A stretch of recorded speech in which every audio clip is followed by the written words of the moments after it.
Welcome to Christ for Life. Thank you so much for tuning in today. The title of the message is Harvest Time. When Christians think of the harvest, we often think of sharing the gospel and seeing spiritual harvests in souls saved. That's often how we think about a harvest. We think about it as a spiritual harvest in souls being saved.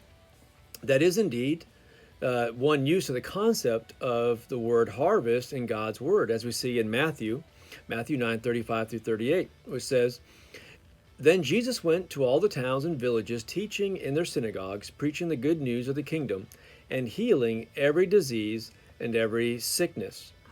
When he saw the crowds, he felt compassion for them because they were weary and worn out, like sheep without a shepherd. Then he said to his disciples, 'The harvest is abundant, but the workers are few. Therefore, pray to the Lord of the harvest to send out workers into his harvest.'" However, I fear that referring to a spiritual harvest simply in terms of souls saved oversimplifies the richness of God's use of the term harvest. It also puts the emphasis on others and in many ways takes the onus off us to truly live according to his righteous standard. Take a look at 2 Corinthians 9:10 through 15, which says this, "Now the one who provides seed for the sower and bread for food will provide and multiply your seed and increase the harvest of your righteousness.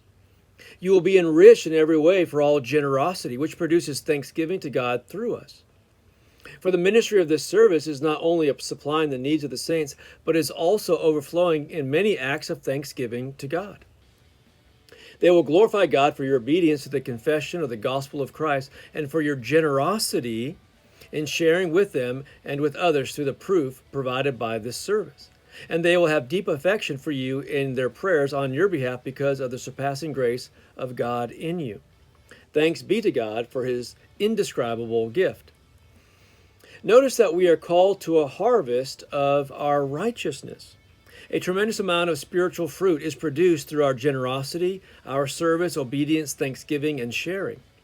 So while the harvest of souls is ripe for the picking, so a life of righteousness produces a great harvest of goodness.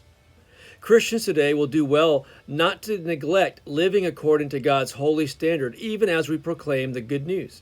In many ways, one harvest is connected to the other in mysteriously profound ways.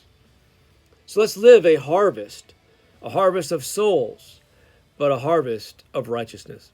God bless you all. We'll see you soon.